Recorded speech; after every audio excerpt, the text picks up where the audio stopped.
Udah ganteng, dosen muda, apalagi teman-teman. Perjalanan karir saya selama sampai menjadi dosen sekarang ya itu tidak bakalan terpisahkan ya hubungan antara keduanya. Dari situ saya Langsung jatuh cinta jatuh cinta pada pandangan dengan pertama UKM itu. Elkimpena. Ilmu-ilmu dari Elkimpena itu. Oh.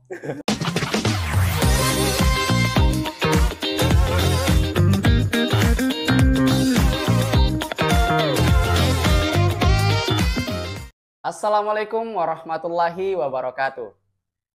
Halo Sobat Kreasi, selamat datang di podcast Kreasi, Kreativitas dan Inovasi. Tempat di mana kreativitas dan inovasi saling bertemu. Lahir dari semangat dan perjuangan yang penuh inspirasi tentunya. Nah teman-teman, hari ini kita akan berbincang dengan sosok yang luar biasa. Seorang Elkimer sejati yang kini mengabadikan ilmunya sebagai dosen muda dan juga terus menginspirasi para anak-anak muda, ya baik di dunia akademik dan juga di dunia digital. Nah, untuk tema kita hari ini adalah dari Elkimers menjadi dosen muda, penuh inspirasi. Telah hadir bersama kita Kakanda Muhammad Yusuf Kah, salah satu dosen Fakultas Ekonomi dan Bisnis, dan juga teman-teman sekaligus merupakan demisioner Ketua Bidang Penelitian dan Penalaran UKM Elkimpena. Nah, langsung saja kita sapa narasumber kita pada hari ini, teman-teman. Assalamualaikum Kak Yusuf, gimana nih kabarnya Kak? Waalaikumsalam warahmatullahi wabarakatuh. Alhamdulillah baik. Alhamdulillah baik ya. Untuk Kak Yusuf, apa sih kesibukan hari-harinya? Boleh dong diperkenalkan dengan para sobat kreasi, dari mana asalnya dan apa sih kesibukannya sehari-hari gitu Kak? Oke, baik. Jadi saya seperti yang tadi disebutkan adalah dosen di Fakultas Ekonomi dan Bisnis. Tentunya kesibukannya adalah mengajar ya setiap hari, kemudian mengerjakan proyek pengabdian masyarakat, penelitian, dan ya saya juga masih terus menimba ilmu. Jadi ya saya masih mahasiswa di pasca sarjana. Oleh karena itu ya salah satu kesibukannya adalah menyusun proposal. Menyusun proposal teman-teman. Doain Kak Yusuf ya teman-teman. Nah, untuk Kak Yusuf, mungkin boleh cerita sedikit ke Sobat Kreasi ya. Bagaimana sih awal kakak mengenal dan kemudian bergabung dengan Elkimpena? Apa sih yang membuat kakak tertarik dengan dunia penelitian dan penalaran? Oke, jadi saya jatuh cinta pertama kali ya dengan Elkimpena, jatuh cinta pada pandangan pertama. Jatuh cinta pada pandangan pertama. Iya betul, pada saat ta'aruf mahasiswa baru.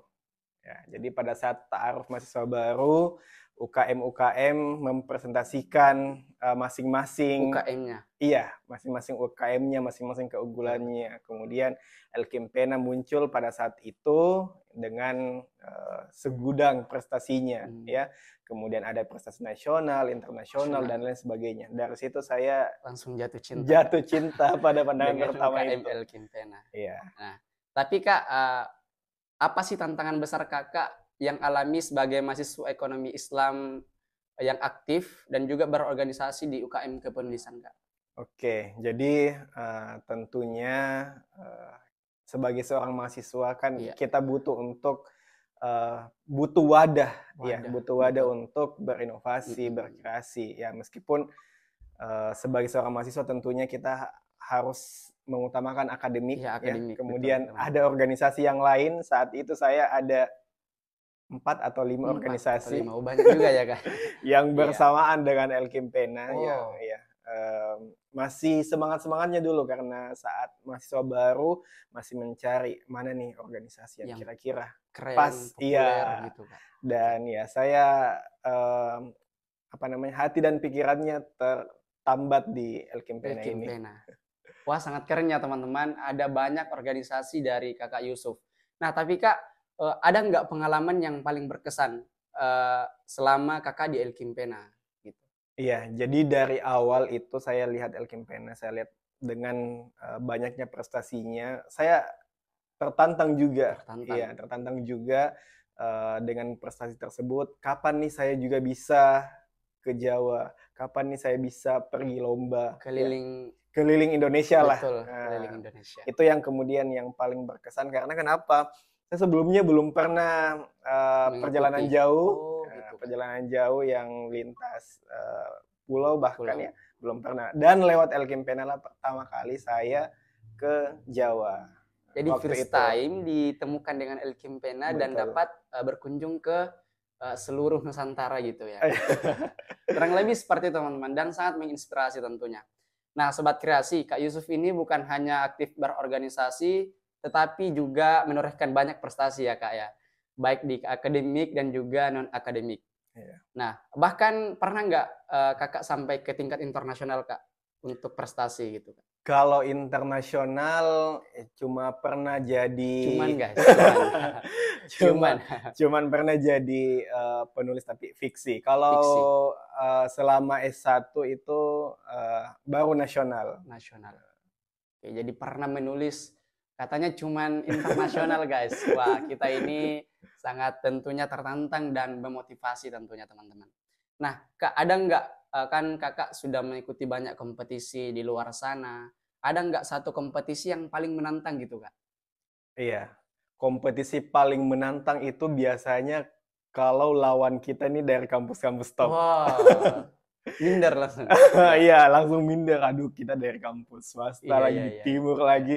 Tetapi pada saat itu kita ikut lomba Iya, iya. di Banten, Banten. di Banten, Iya, iya. Universitas Islam Negeri Sultan Maulana Maulana Hasanuddin Hasanuddin Banten, Banten. ya. Iya.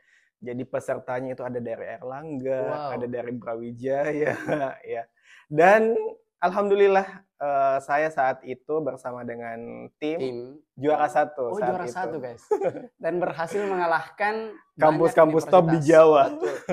Dan ini menjadi bahan-bahan yang cukup bisa dikatakan menginspirasi ya teman-teman.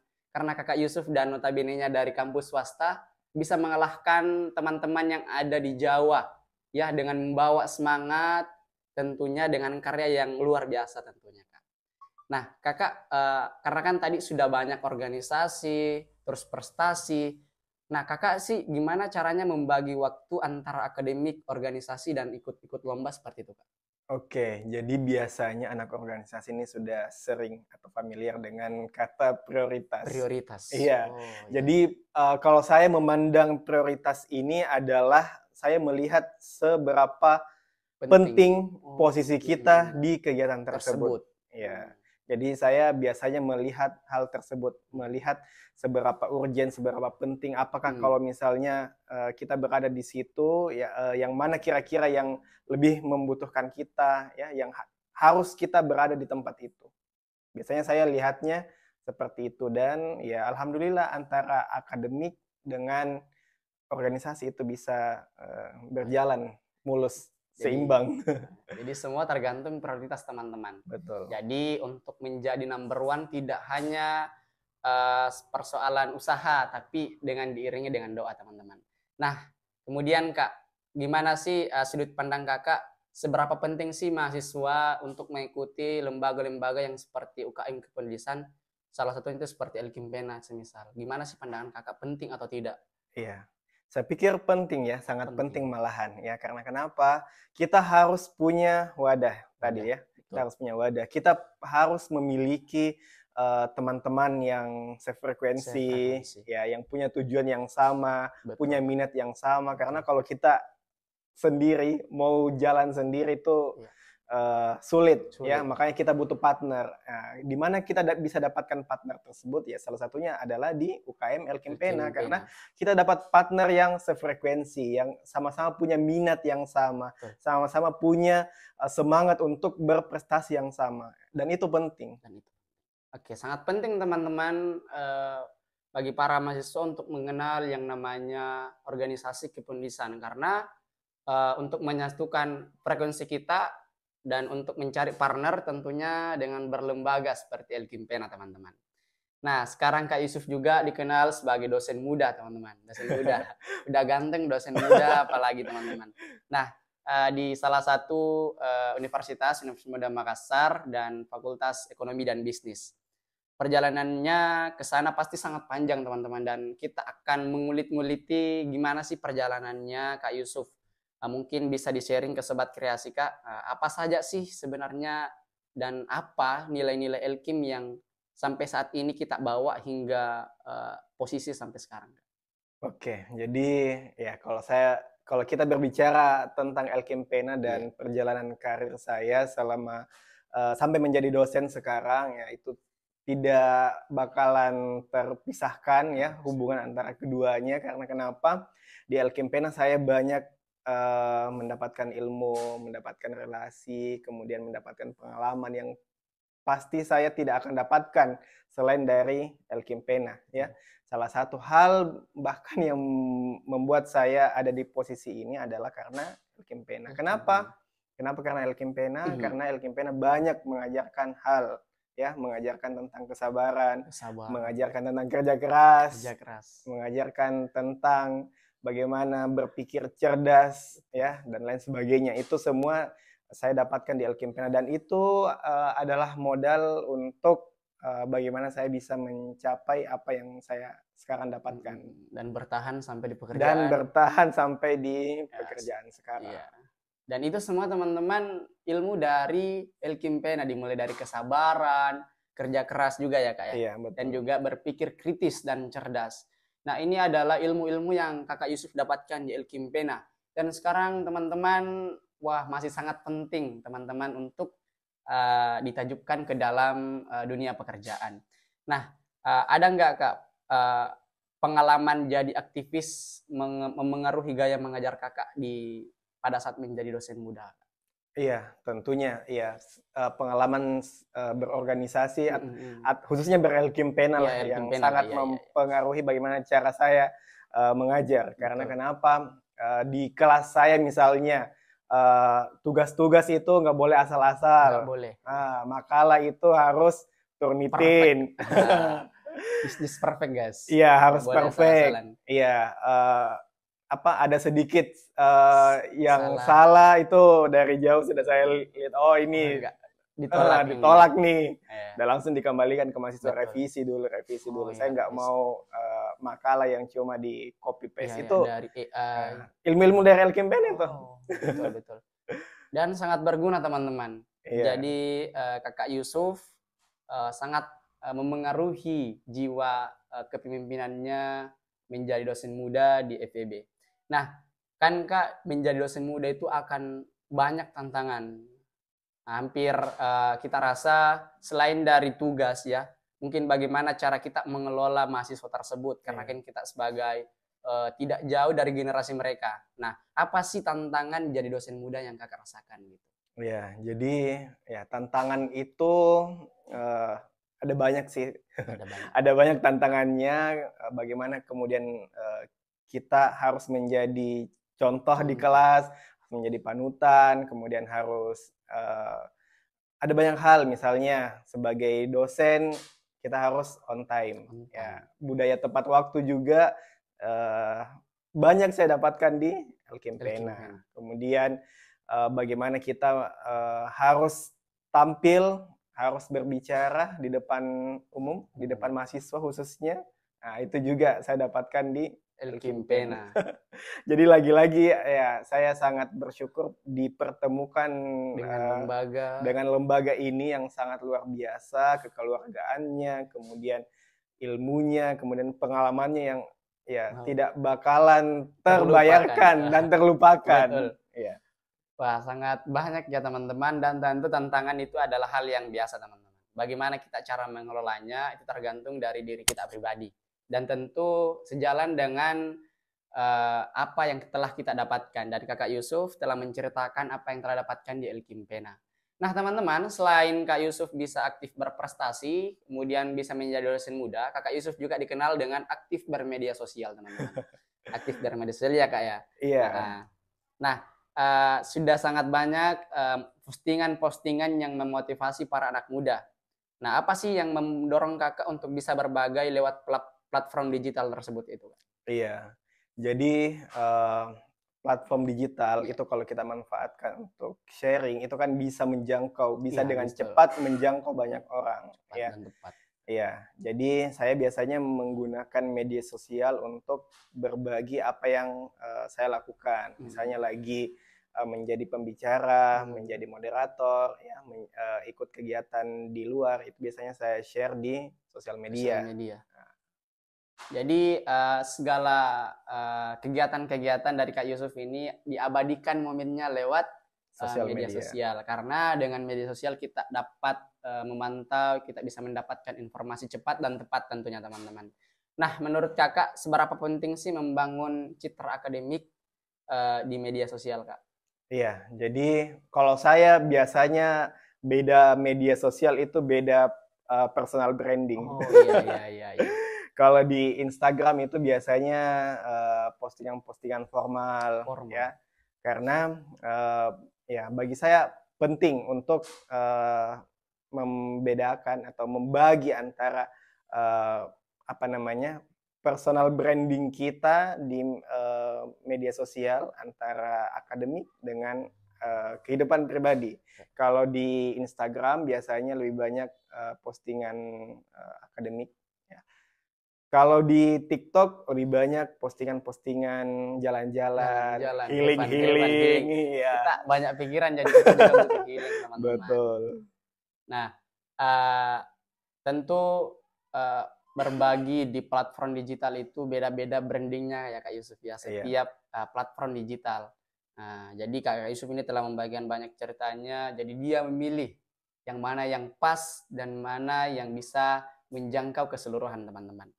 Nah, ada nggak Kak pesan bagi kakak-kakak dan juga para pengguna generasi muda tentunya yang ingin berkarya lewat digital, tapi tetap punya nilai dan integritas Kak? Karena biasanya orang-orang berkarya itu biasa minder, nggak tahu apa namanya mencari sesuatu hal yang baru gitu. Biasa terkadang dia merasa oh saya nggak bisa berkarya lewat digital karena banyak pesaing gitu.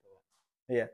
Saya juga sampai sekarang masih sangat-sangat belajar Oh, sangat-sangat karena belajar ya teman-teman. masih belajar untuk mencoba untuk membangun personal branding sebagai dosen, sebagai apa namanya, sebagai untuk di kehidupan pribadi. Ya itu saya masih baru juga ya. Saya masih baru untuk mencoba untuk membangun personal branding tersebut.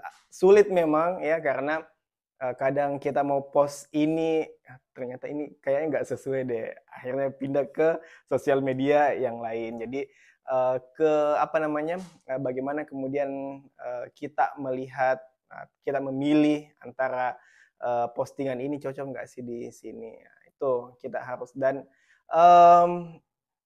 di setiap platform itu kan beda-beda. Kalau Beda-beda, di betul. YouTube, kalau di YouTube itu biasanya bukan biasanya, semua kontennya adalah konten tentang apa namanya Video, mata kuliah, mata kuliah. tentang mata Oh iya kuliah mata dan kuliah guys. pengabdian masyarakat. Ya, kalau boleh nggak di spill? Boleh boleh boleh boleh banget nih, boleh banget. Kalau di YouTube nama akunnya itu adalah dosen Genzi. Dosen Genzi teman-teman. Dosen Genzi. Teman-teman yang nonton Sobat Kreasi, silakan di subscribe Iya, channelnya. masih baru. Masih Jadi baru teman-teman. itu isinya tentang postingan-postingan presentasi mahasiswa, Oh iya. kegiatan-kegiatan PKM saya. Itu biasanya di YouTube ya. Kalau di TikTok ya itu postingan-postingan healing. Tapi sesekali juga ada selip-selip kegiatan-kegiatan Iya akademik betul. ya pada saat presentasi. Tapi lebih banyak postingan-postingan healing-healing jalan-jalan ya. Karena katanya kan work life balance Iya ya, iya iya antara harus balance. kehidupan pekerjaan dengan kehidupan pribadi itu harus balance ya. Kalau di Instagram biasanya lebih reels-nya itu atau feed Instagram-nya lebih banyak ke postingan akademik, kecuali story. Story. Kecuali story. Kalau Oke. story itu biasanya postingan-postingan kehidupan, ya, gitu. Oke, sangat banyak ya teman-teman platform yang digunakan oleh Kakak Yusuf. Mulai dari TikTok, Instagram, dan YouTube teman-teman. Dan bahkan untuk mengajarnya mereka juga dia masukkan, diabadikan di salah satu platform yaitu YouTube teman-teman. Nah Kak, ada nggak satu postingan yang kiranya dapat memberikan motivasi kepada para khalayak dan audiens untuk apa yang kita sampaikan itu bisa mengikut gitu Kak? Oh iya, jadi ya istilahnya FYP ya, FYP ya. FYP. Postingan saya yang sempat FYP adalah postingan tentang perjalanan karir. Ya. Wow, sangat memotivasi dari apa namanya, dari sarjana, kemudian S2, kemudian lanjut S3, kemudian jadi dosen, punya pangkat akademik dan lain sebagainya. Itu ya sempat FYP di TikTok. Kalau yang penasaran boleh silahkan lihat TikToknya, namanya Dosen Pemula. Dosen Pemula. Sangat banyak teman-teman platform-platform yang digunakan.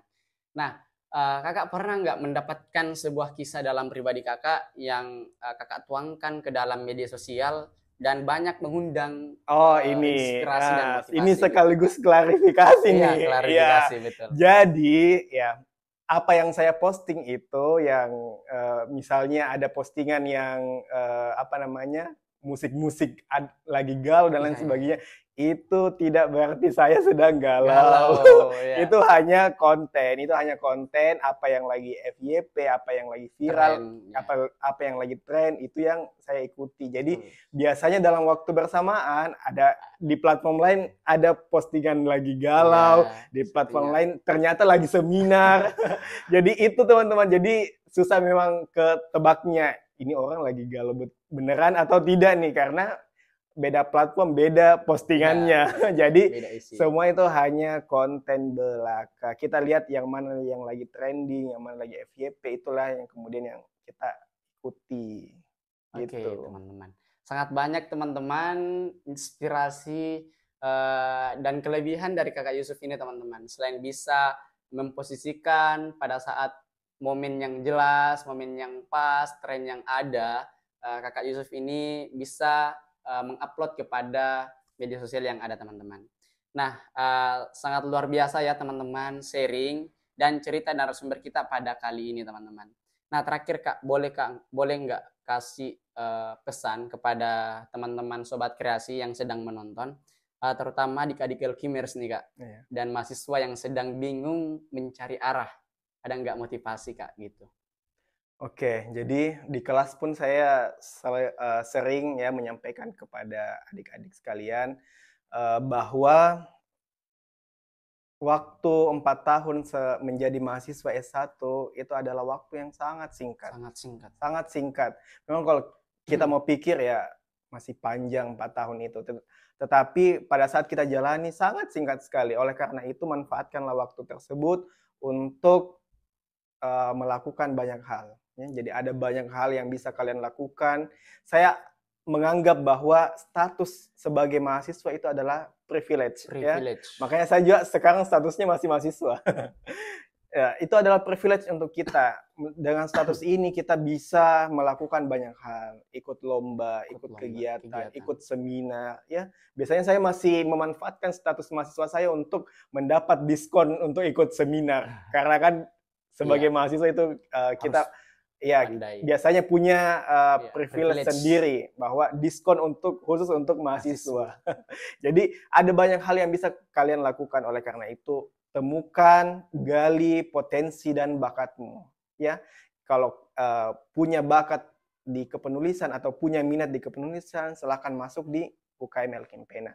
Punya bakat di tempat yang lain, punya talenta di tempat yang lain, silahkan pilih UKM yang jelasnya UKM tersebut bisa mendukung ya kalian untuk berkompetisi, berkreativitas, dan berinovasi. Itu. Oke Kak, Masya Allah teman-teman, sangat berinspirasi pesan yang disampaikan. Satu lagi nih Kak, ada nggak pesan kepada mahasiswa-mahasiswa dan adik-adik Elkimers yang sering minder dengan apa yang mereka miliki saat ini gitu Kak? Ada nggak pesan Kak untuk mereka? Oke, jadi persoalan minder ya, sampai kapan sih kita mau terus minder dengan apa yang misalnya kita punya gitu. Ya, sampai kapan? Jadi ada banyak hal yang dapat menjadi inspirasi dan motivasi, dan bisa saja posisi kita itu adalah posisi yang orang lain harapkan, ya. Posisi kita sebagai mahasiswa itu adalah impian dari banyak orang ya. Posisi kita untuk bisa aktif organisasi itu adalah impian mahasiswa sebagian, karena ada yang memiliki keterbatasan untuk tidak bisa lanjut kuliah, kemudian ada yang punya keterbatasan untuk tidak bisa aktif berorganisasi. Betul. Jadi apa yang kita peroleh itulah yang kemudian kita kembangkan, itulah yang kemudian kita syukuri. Dan kenapa saya bersosial media juga, karena kenapa yang kita ajar, yang dosen ajar itu adalah generasi-generasi yang Gen Z, Iya, betul. Gen ya, Z. yang tentunya akan update, Betul. ya, akan sangat update untuk ilmu pengetahuan lewat mana? Lewat platform sosial media. Jadi kalau dosennya, mohon maaf, dosennya tidak update Iya, iya. terhadap perkembangan media, perkembangan teknologi, susah untuk Betul, masuk, ketemu. susah untuk relate, Iya, ya, betul. karena susah untuk relate dengan apa yang sedang dialami oleh mahasiswa. Oleh karena itu kita harus paham dunianya mereka. Ya, karena kan untungnya saya tidak terlalu jauh, ya, jarak generasinya, jadi bisa untuk lebih menyesuaikan lagi. Itu mungkin. Oke, teman-teman yang sering minder dan tidak tahu arah dan semangat, itu adalah motivasi yang disampaikan oleh Kakak Yusuf. Mudah-mudahan dapat memotivasi teman-teman. Sampai kapan sih teman-teman mau minder dari segala sisi? Teman-teman lo itu berpeluang dan punya privilege yang teman-teman tidak ketahui. Nah, mengapa teman-teman tidak ketahui? Karena teman-teman tidak mencari. Nah, oleh karena itu teman-teman, hari ini adalah hari yang mana kita sama-sama untuk saling belajar, saling memperkuat arah dan motivasi kita, dan tentunya menginspirasi teman-teman. Dan terima kasih banyak Kak Yusuf ya atas waktu dan ceritanya yang luar biasa. Semoga bisa menjadi penyemangat tentunya para pendengar podcast kreasi. Saya Irwan Aditya selaku host pada hari ini, dan juga Kakanda Muhammad Yusuf selaku speaker pada Sobat Kreasi pada hari ini. Teman-teman pamit undur diri. Untuk Sobat Kreasi yang ingin terus update keseruan terbaru kami, jangan lupa pantau kami dan jangan lupa subscribe YouTube Elkim Pena dan Instagram kami elkim.pena dan media sosial kami yang lainnya. Kerja keras, kerja cerdas, kerja ikhlas, sukses. Billahi fisabilil haq fastabiqul khairat. Wassalamualaikum warahmatullahi wabarakatuh.